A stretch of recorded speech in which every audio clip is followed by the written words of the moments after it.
It all began, as usual, with the Greeks. The ancient Greeks were the first civilized people to use their reason to think systematically about the world around them. The Greeks were the first philosophers, philosophia, lovers of wisdom, the first people to think deeply and to figure out how to attain and verify knowledge about the world. Other tribes and peoples had tended to attribute natural events to arbitrary whims of the gods. A violent thunderstorm, for example, might be ascribed to something that had irritated the god of thunder. The way to bring on rain, then, or to curb violent thunderstorms, would be to find out what acts of man would please the god of rain, or appease the thunder god. Such people would have considered it foolish to try to figure out the natural causes of rain or of thunder. Instead, the thing to do was to find out what the relevant gods wanted, and then try to supply their needs. The Greeks, in contrast, were eager to use their reason, their sense observations, and their command of logic to investigate and learn about their world. In so doing, they gradually stopped worrying about the whims of the gods and to investigate actual entities around them. Led in particular by the great Athenian philosopher Aristotle, 384 to 322 B.C., a magnificent and creative systematizer known to later ages as the philosopher, the Greeks evolved a theory and a method of reasoning and of science, which later came to be called the natural law. 1. The natural law.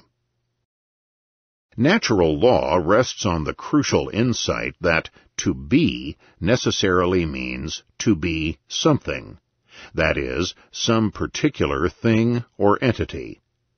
There is no being in the abstract. Everything that is some particular thing, whether it be a stone, a cat, or a tree. By empirical fact, there is more than one kind of thing in the universe. In fact, there are thousands, if not millions, of kinds of things. Each thing has its own particular set of properties or attributes, its own nature, which distinguishes it from other kinds of things. A stone, a cat, an elm tree, each has its own particular nature, which man can discover, study, and identify. Man studies the world, then, by examining entities, identifying similar kinds of things, and classifying them into categories, each with its own properties and nature. If we see a cat walking down the street, we can immediately include it into a set of things, or animals, called cats, whose nature we have already discovered and analyzed. If we can discover and learn about the natures of entities X and Y, then we can discover what happens when these two entities interact. Suppose, for example, that when a certain amount of X interacts with a given amount of Y, we get a certain quantity of another thing, Z.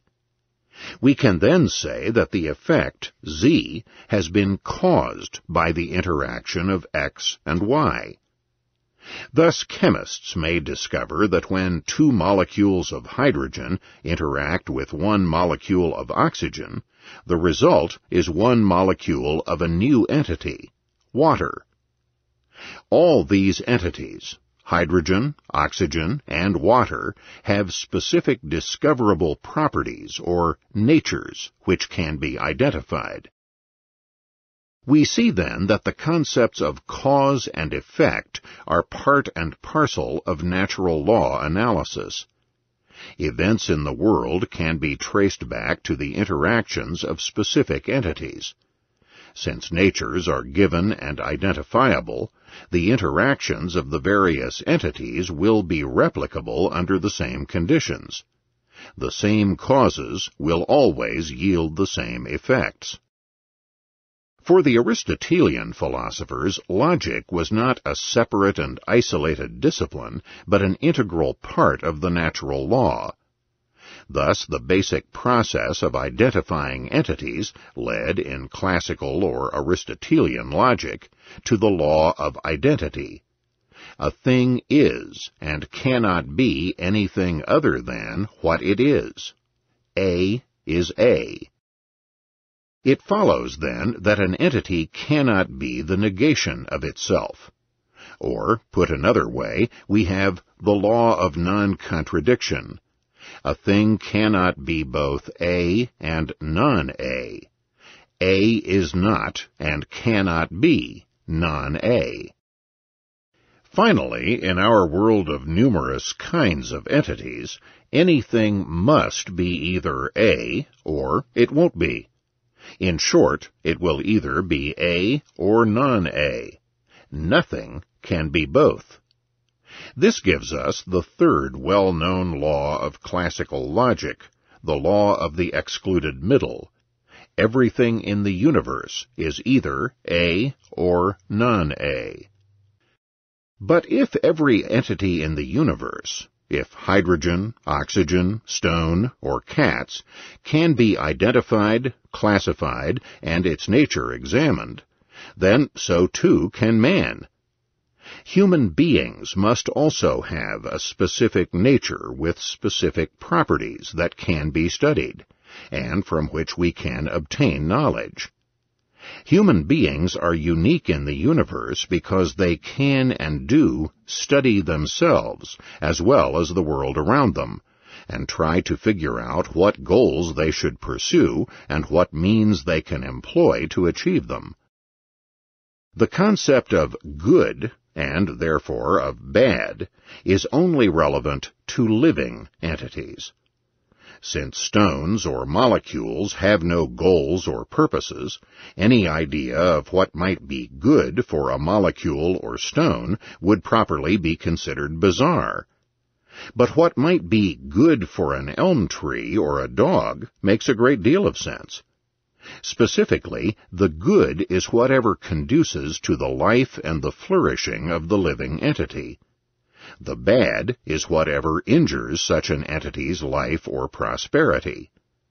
Thus, it is possible to develop an elm tree ethics by discovering the best conditions, soil, sunshine, climate, etc., for the growth and sustenance of elm trees, and by trying to avoid conditions deemed bad for elm trees, elm blight, excessive drought, etc. A similar set of ethical properties can be worked out for various breeds of animals. Thus, natural law sees ethics as living entity or species relative. What is good for cabbages will differ from what is good for rabbits, which in turn will differ from what is good or bad for man. The ethic for each species will differ according to their respective natures. Man is the only species which can, and indeed must, carve out an ethic for himself. Plants lack consciousness, and therefore cannot choose or act. The consciousness of animals is narrowly perceptual and lacks the conceptual, the ability to frame concepts and to act upon them. Man, in the famous Aristotelian phrase, is uniquely the rational animal, the species that uses reason to adopt values and ethical principles, and that acts to attain these ends. Man acts, that is, he adopts values and purposes and chooses the ways to achieve them. Man, therefore, in seeking goals and ways to attain them, must discover and work within the framework of the natural law, the properties of himself and of other entities, and the ways in which they may interact.